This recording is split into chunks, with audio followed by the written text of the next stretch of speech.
चलिए स्टार्ट करते हैं आज का सेशन। आज जो हमारा टॉपिक है हाइड्रोकार्बन के बारे में, ठीक है। और स्पेशल आपके ब्रैकेट में इसमें लिखा हुआ है सामान्य जानकारी, यानी कि हाइड्रोकार्बन के बारे में जो बेसिक नॉलेज है वो आपको पता होनी चाहिए।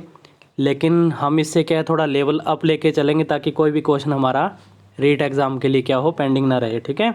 अपनी तरफ से पूरी कोशिश रहेगी, जितने क्वेश्चन बनते हैं मैं सारे इसमें इंक्लूड करूँगा।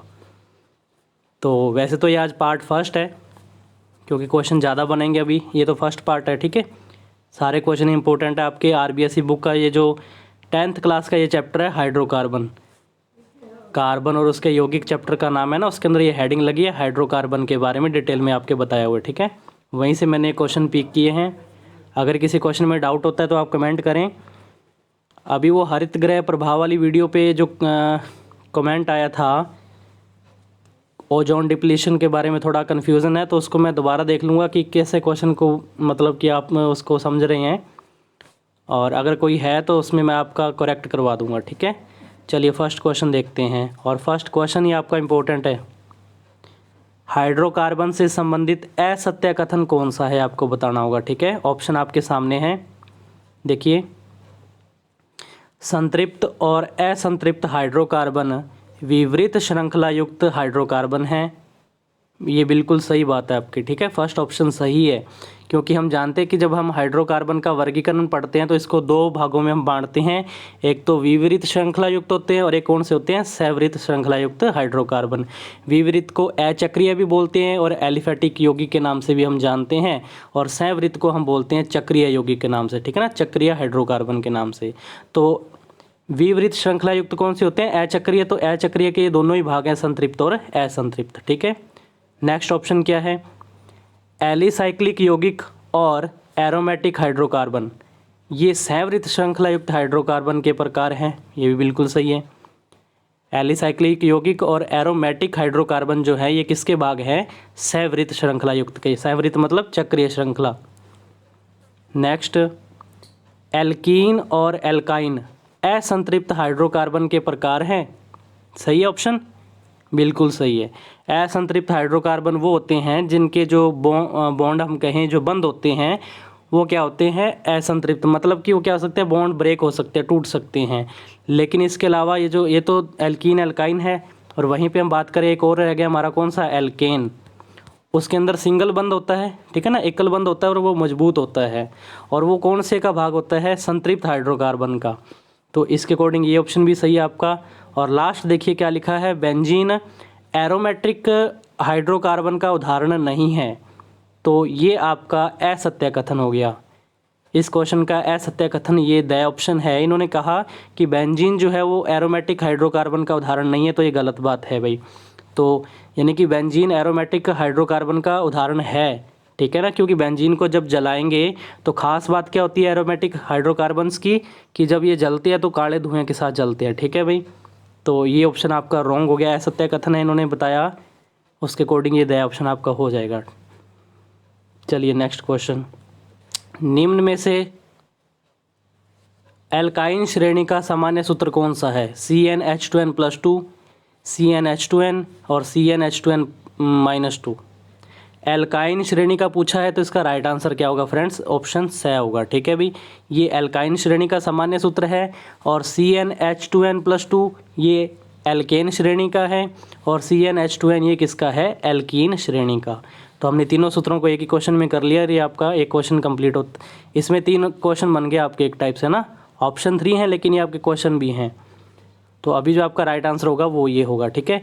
यहाँ पे ये जो +2 लिखा है भाई, ये ध्यान रखना, n के आगे लिखा हुआ है, कंप्लीट आगे नहीं है, ये n के आगे +2 लिखा होगा। चलिए, बेंजीन का रासायनिक सूत्र है, बेंजीन का रासायनिक सूत्र C6H2, C6H6, CH4 या CH3। तो इसका जो राइट आंसर होगा वो C6H6 होगा, ठीक है भाई। CH4 किसको बोलते हैं हम, मीथेन को बोलते हैं, ठीक है। मीथेन को CH4 बोला जाता है। इसकी संरचना कैसी होती है, समचतुष्फलकीय होती है, और बंद कोण कितने डिग्री का बनता है, 109 डिग्री 28 मिनट का कोण बनता है मीथेन संरचना के लिए। और ये क्या है, CH3, जिसमें एक बॉन्ड भी यहाँ पे आपको शो कर रखा है। तो ये तो क्या है, एक मैथिल ग्रुप होता है, ठीक है ना। ये मैथिल ग्रुप है। लेकिन बेंजीन का जो सूत्र पूछा तो आपसे ये होगा। वहीं अगर आपको बताएं कि बेंजीन की संरचना कैसी होती है तो ध्यान रखना भाई, इस हिसाब से बनती है बेंजीन की संरचना। इसको अच्छे से समझना। यहाँ पे ये जो बीच में स्पेस है इस टाइप से, एक जगह छोड़कर फिर से एक बंद होता है, यहाँ पे छोड़कर ऐसे इस टाइप से, ये बेंजीन की बिल्कुल सही संरचना है। ठीक है, इसके अलावा ये भी पूछी जा सकती है संरचना, ये भी बेंजीन की बिल्कुल सही है, क्योंकि जो बंद जो होते हैं इसके अंदर क्या करते हैं, अनुनाद करते हैं। बड़ी क्लास का वैसे टॉपिक है, उसमें इस टाइप से भी बेंजीन की संरचना बनाई जा सकती है। तो ये बेंजीन की संरचना थी। रासायनिक सूत्र इसका ब ऑप्शन होगा। एल्केन श्रेणी हेतु कार्बन कार्बन के मध्य बंद होता है, एकल, द्वि, त्रि या इनमें से कोई नहीं। एल्केन श्रेणी के लिए आपको पूछा है कार्बन कार्बन के बीच बंद कौन सा होता है, तो आपका राइट आंसर क्या होगा, ऑप्शन ए हो जाएगा। इसमें ना एकल बंद ही होता है, एल्केन श्रेणी में एकल बंद होता है, मजबूत बंद होता है। संतृप्त हाइड्रोकार्बन का ये भाग है जिसमें हम कहें मैथेन, एथेन, प्रोपेन, है ना, ये नाम आते हैं। तो ये आपका राइट आंसर है फर्स्ट ऑप्शन ए। तो द्विबंध किस में होता है, एल्कीन में होता है, और त्रिबंध किस में होता है, एल्काइन में होता है।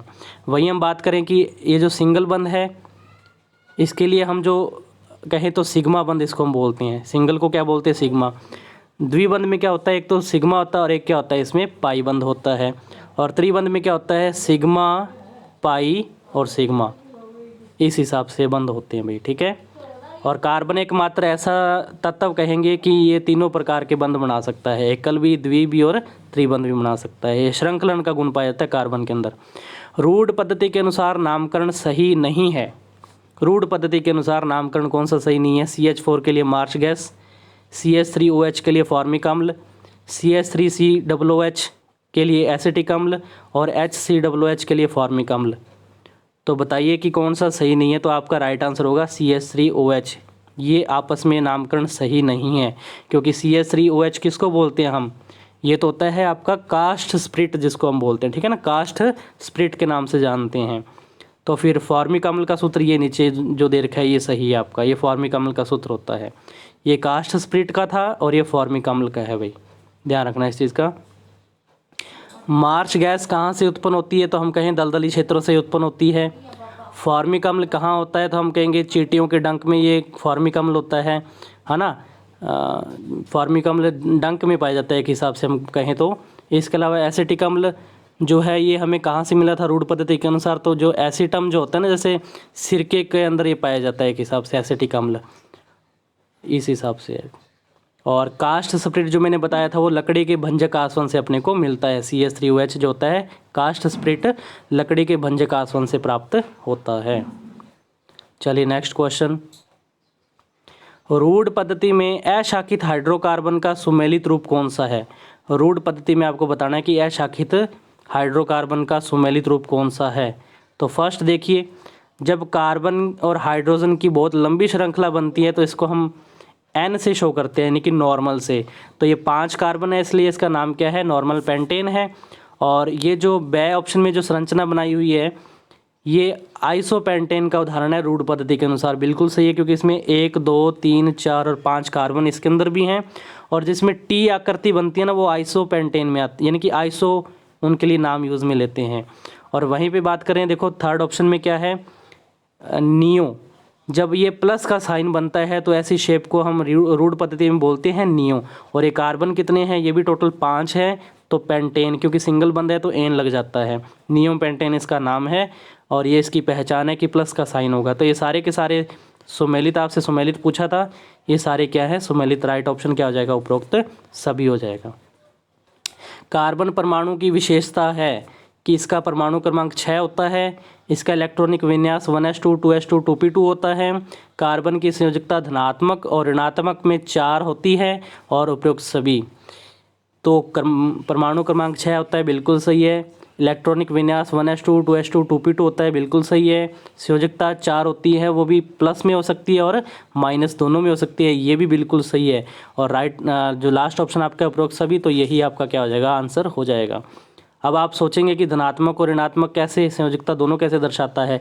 तो एक तो हम उदाहरण मानते हैं CH4 मीथेन, और एक हमारे पास होता है CCl4 कार्बन टेट्रा क्लोराइड के बारे में। तो CH4 को हम कैसे शो करते हैं, इस हिसाब से इसको सिंगल बंद में हम दर्शाते हैं ना, यहाँ पे हाइड्रोजन लगे होते हैं इस टाइप से। तो यहाँ पे तो क्या होगा कि कार्बन जो है वो क्या करेगा, इलेक्ट्रॉनों को अपनी ओर क्या करता है, आकर्षित करता है भाई। कार्बन यहाँ पे क्या करेगा, हाइड्रोजन के इलेक्ट्रॉनों को अपनी ओर आकर्षित करेगा। तो कार्बन जो है यहाँ पे -4 संयोजकता दर्शाएगा, क्योंकि कार्बन के पास इलेक्ट्रॉनों की जो पावर है वो बढ़ रही है। और वहीं पे हम बात करें CCl4 में क्या हो जाएगा, CCl4 में यानी कि कार्बन के साथ 4 क्लोराइड यानी कि आयन लगे हुए हैं, Cl Cl Cl और Cl। यहाँ पे हम कहें कि क्लोरीन जो है वो कार्बन के इलेक्ट्रॉन को अपनी ओर क्या करता है, आकर्षित करता है इस हिसाब से।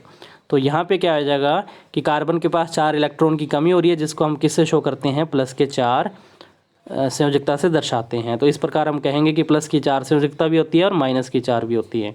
तो राइट आंसर आपका क्या हो जाएगा, उपयुक्त सभी, ये सारी विशेषताएं हैं। इसके अलावा देखो नेक्स्ट क्या है, कार्बन की ज्यामिति होती है समकोणीय, समचतुष्फलकीय, आयताकार और वर्गाकार। तो इसकी जो ज्यामिति होती है कैसी, समचतुष्फलकीय। वो भी कैसे बनी होती है, तो ट्राइपॉड जो आपने देखा होगा उसके अकॉर्डिंग इसकी क्या होती है, आकृति होती है समचतुष्फलकीय। और इनके मध्य जो बंद कोण होता है वो हम कहते हैं 109 डिग्री 28 मिनट का होता है।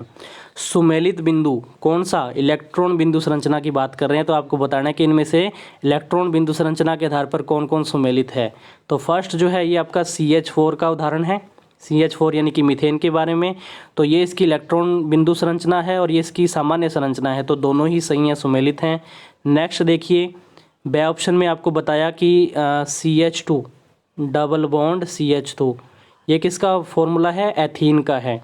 तो एथीन की इलेक्ट्रॉन बिंदु संरचना भी सही है और सामान्य संरचना ये भी सही है।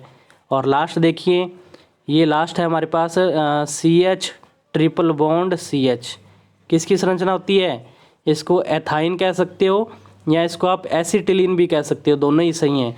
और इसकी जो इलेक्ट्रॉन डॉट स्ट्रक्चर है वो ये इधर वाली साइड है और सामान्य संरचना ये रही, दोनों ही बिल्कुल सही हैं। तो सारे के सारे सुमेलित है, तो राइट आंसर आपका क्या हो जाएगा, उपरोक्त सभी हो जाएगा। तो ये थे फ्रेंड्स आज के कुछ इंपॉर्टेंट क्वेश्चन आपके टॉपिक हाइड्रोकार्बन से संबंधित। सामान्य जानकारी ये ब्रैकेट में लिखा हुआ है, उसके अकॉर्डिंग हम बेसिक जो क्वेश्चन है सभी को इंक्लूड करेंगे। हाइड्रोकार्बन जो चैप्टर आपका 10th क्लास में दे रखा है RBSE में, वहीं से क्वेश्चन पुट किए गए हैं। वीडियो को लाइक कीजिए, शेयर कीजिए, चैनल को सब्सक्राइब करना ना भूलिए। मिलते हैं नेक्स्ट वीडियो में नए टॉपिक के साथ, तब तक के लिए धन्यवाद।